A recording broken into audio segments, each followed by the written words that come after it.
আইটেমের মধ্যে ভাইয়া কিছু পপুলার আইটেম আছে যেগুলো হচ্ছে নকশি পিঠা, যেটা খুব বেশি ভালো চলে। নারীদেরকে এগিয়ে নেওয়ার ক্ষেত্রে যা যা সাপোর্ট দেওয়া দরকার তাদেরকে। পিঠাবেলা খুবই আনন্দজনক একটা উৎসব, আমার কাছে খুবই ভালো লাগতেছে।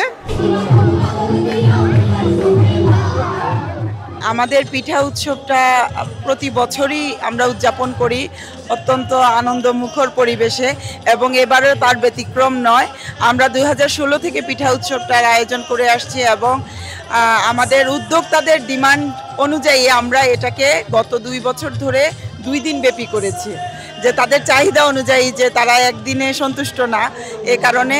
তো এবছর আমরা গতকাল আর আজকে আপনারা দেখতে পাচ্ছেন যে আমাদের মাঠ পুরা দর্শনার্থীদের সমাগমে ভরপুর, এবং আমাদের এখানে 35টা স্টল আছে। আর পিঠা শব্দটা যেহেতু আমাদের আবহমান গ্রাম বাংলার একটা ঐতিহ্য, আমি বলবো এটাকে আমরা সংস্কৃতিটাকে ধরে রাখার জন্যই বর্তমান আধুনিক যে যুগে আমাদের বাচ্চা কাচ্চারা আছে, তারা কিন্তু ইন্টারনেটের প্রতি আসক্ত। তারা কিন্তু আমাদের যে আমরা আমেজটা পেয়েছিলাম, আমাদের ছোটোবেলায় যে কেটেছে শীতকালে পিঠা পুলির উৎসবটা যেরকম হতো বাড়ি বাড়ি গ্রামে গ্রামে, সেটা কিন্তু তারা পায় না। আর সেকেন্ড ওয়ান হচ্ছে আমাদের মেইন, যেহেতু আমরা উইমেন এন্টারপ্রেনার দিয়ে কাজ করি, সেই ক্ষেত্রে আমরা পিঠাটাকে শুধু বাসায় না রেখে এটাকে বাণিজ্যিকরণের লক্ষ্যে আর কি আমরা এই উদ্যোগটা নেই প্রতি বছর, যে আমাদের যে এত উৎসবমুখর আমেজও হয়, সেই সাথে ইনকামেরও সুযোগ হয়। এখানে পিঠা উৎসব বললেও কিন্তু আমরা অনেক ধরনের, আপনি একটু দেখবেন যে অনেকে ডাইভার্সি প্রোডাক্ট নিয়ে আসছে, অনেকে হাতের কারুকার্য, হাতের তৈরি যে জুয়েলারি, নিজেরা উদ্যোক্তারা কিন্তু নিজেরা এগুলো বানায়। প্লাস আবার আপনার দেখবেন যে নিজেরা তৈরি করেছে ম্যাক্রোমের জিনিস, এগুলারও স্টল আছে। আপনারা জেনে খুশি হবেন যে আমাদের এখানে এমনও এক্সপার্ট, আমি বলবো এক্সট্রা অর্ডিনারি কোয়ালিটির এন্টারপ্রেনার আছে, যারা কিনা পেশায় টিচার, কিন্তু উনি শখ হিসেবে, প্যাশন হিসেবে উনি প্রথমে আচার বানাতো, আচার বানিয়ে পরে উনি ওনার ইনোভেটিভ আইডিয়া দিয়ে উনি চুইং জিঞ্জার, হ্যাঁ, এগুলো ওনারা ক্রিয়েট করছেন। তো এইসব উদ্যোক্তা যে তৈরি হচ্ছে, এগুলোর জন্য কিন্তু সিলেট উইমেন চেম্বারের সাপোর্ট, মানসিক মেন্টালি যে সাপোর্টটা দেওয়া, এটা কিন্তু আমরা সবসময় দিয়ে যাচ্ছি।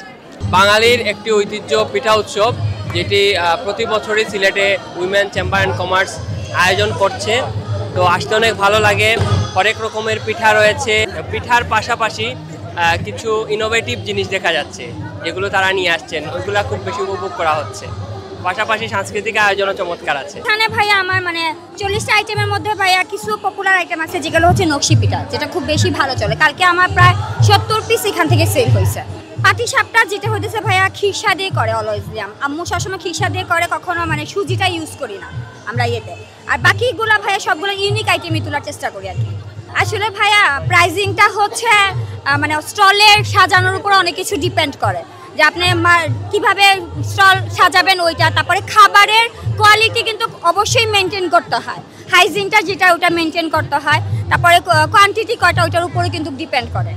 আর পলিটা কিন্তু একটু পরপরই চেঞ্জ করতেছি, যার কারণে ধুলার কারণে কিন্তু ভাইয়া ভিতরের খাবারটা দেখা যাইতেছে না। অনেকেই মনে করতেছে যে খাবার উপরে ধুলাটা, অ্যাকচুয়ালি তো খাবার না পলির মধ্যে, যার জন্য দেখা যেতেছে 20 থেকে 25 মিনিটের ভিতরেই কিন্তু পলিগুলো আবার চেঞ্জ করে দিতেছি বারবার। পিঠাবেলা খুবই আনন্দজনক একটা উৎসব, আমার কাছে খুবই ভালো লাগতেছে।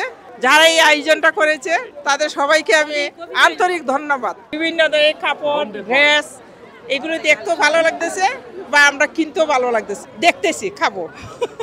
নারীদেরকে এগিয়ে নেওয়ার ক্ষেত্রে যা যা সাপোর্ট দেওয়া দরকার তাদেরকে, আপনি ডকুমেন্টারি বলেন বা যেভাবেই বলেন, ফিনান্সিয়ালি সাপোর্ট উইমেন চেম্বার সরাসরি দেয় না, কিন্তু যখন দেখে যে একটা উদ্যোক্তা ক্যাপেবল, যে সে বিজনেস রান করতে পারবে, তখন গিয়ে আপনার সাপোর্টগুলো আমরা তাদেরকে লিঙ্কেজ করিয়ে দেই। বিসিক আছে, এরপরে বিভিন্ন ব্যাংক আছে, তাদের সাথে আমরা কিন্তু লিঙ্কেজ করে দিই।